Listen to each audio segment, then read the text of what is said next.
গণ অধিকার পরিষদে গতকালকে প্রায় সহস্রাধিক নেতাকর্মী যুক্ত হয়েছেন। তারা কেউ বাংলাদেশ এলডিপির নেতাকর্মী ছিলেন, আবার অনেকেই আপনার ভাষান অনুসারী পরিষদের নেতাকর্মী ছিলেন।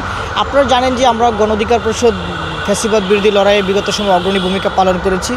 মানুষের একটি আশার সঞ্চার হয়েছে যে এই গণ অধিকার পরিষদ ডাক্তার সাবেক বিবি নুরুল হক নূরের নেতৃত্বে কিংবা রাশেদ খানের নেতৃত্বে আগামীতে আরও ভালো কিছু সম্ভাবনা রয়েছে। সেই জায়গা থেকে গতকালকে দুটি রাজনৈতিক দলের বিশেষ করে এছাড়াও ইন্ডিভিজুয়াল অনেকেই যুক্ত হয়েছেন, কিন্তু বিশেষ করে গতকালকে বাংলাদেশ এলডিপির এবং ভাষান অনুসারী পরিষদের শীর্ষস্থানীয় বেশ কয়েকজন নেতা এবং তাদের সাথে প্রায় সহস্রাধিক নেতাকর্মী যুক্ত হয়েছেন। তাদের প্রত্যেকের আশা হচ্ছে তারা বিগত সময় যে জায়গাটাতে ছিলেন সেই জায়গা থেকে মনে করেছেন যে আসলে তাদের যে কাঙ্ক্ষিত স্বপ্ন বা আশা সেটা সম্ভব না পূরণ করা। সেই জায়গাতে তারা মনে করছে যে গণ অধিকার পরিষদ ওয়ালটন আবারও মিলিনিয়ার অফারে ওয়ালটন ফ্রিজ কিনে আপনিও হয়ে যেতে পারেন মিলিয়নিয়ার।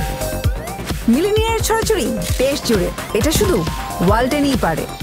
স্রোতের বিপরীতে লড়াই সংগ্রাম করে রাজপথ থেকে গড়ে ওঠা একটি রাজনৈতিক দল, সেই জায়গাতে গণ অধিকার পরিষদের যে সম্ভাবনা এবং মানুষ এই দলকে ঘিরে যে সম্ভাবনা এবং দেখছে, সেই জায়গা থেকে তারা মনে করছে যে গণ অধিকার পরিষদের সাথে যুক্ত হলে আমরা এই দেশের মানুষের যে কাঙ্ক্ষিত স্বপ্ন কিংবা আমরা যেটা চাই জনগণের জন্য সেবা করতে, সেই কাজটি করতে পারবো। সেই দৃষ্টিকোণ থেকে মূলত আমরা যুক্ত হয়েছি। এটা তাদের বক্তব্য। আমরা শুধু তাদের বিষয় না, আমরা আরও অনেকের কাছে গিয়েছি। সামনে আরও চমক আসবে। আমরা আরও বেশ কিছু সিনিয়র লোকজন এবং সিনিয়র অন্যান্য রাজনৈতিক দল থেকে কিংবা সিনিয়র সিটিজেন যারা আছে, বিভিন্ন সময় সরকারি অবসরপ্রাপ্ত কর্মকর্তা কিংবা বিশ্ববিদ্যালয়ের টিচার, এরকম অনেকে আমাদের দল থেকে নির্বাচন করার একটি সম্ভাবনা রয়েছে এবং ইতিমধ্যে আমরা অনেকের সাথে কথা বলছি। আশা করি সামনের মাসে আমরা তাদেরকে যুক্ত করতে পারবো আনুষ্ঠানিকভাবে। তো সেটা চমক হিসেবে গণ অধিকার পরিষদের পক্ষ থেকে থাকবে।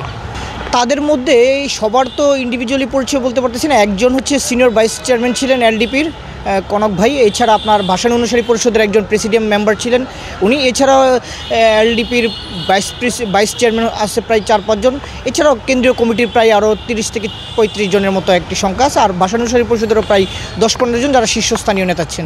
তারা যেটা বলছে যে তারা দেশের জন্য, মানুষের জন্য যে কাজটি করতে চায় সেই আগের জায়গা থেকে সেটা সম্ভব হচ্ছে না। পাশাপাশি তারা মনে করে যে উদীয়মান রাজনৈতিক দল হিসেবে গণ অধিকার পরিষদের একটি সম্ভাবনা রয়েছে দেশের মানুষের কাছে এবং প্রত্যেকটি মহলে। সেই জায়গাতে তারা মনে করছে আগের জায়গা থেকে গণ অধিকার পরিষদে যুক্ত হলে আরও ভালো কিছু সম্ভব। সেই দৃষ্টিকোণ থেকে তারা মূলত গণ অধিকার পরিষদে যুক্ত হয়েছে। না, বিষয়টা হচ্ছে এখানে একটা মিস ইনফরমেশন খুব সম্ভবত ছড়িয়েছে। এটা গতকালকে যারা যুক্ত হয়েছে তারা কর্নেল অলি সাহেবের না, ওনারা হচ্ছে 12 দলীয় জোটের যে আছে সাদাত হোসেন সেলিম ভাইয়ের সাথে, ওনারা মূলত ওই দলের বাংলাদেশ লিবারেল ডেমোক্রেটিক পার্টি অর্থাৎ এলডিপি, সেই জায়গা থেকে তারা আসছে। সুতরাং অলি সাহেবের বিষয়টা এখানে আসলে খুব একটা প্রাসঙ্গিক নয়।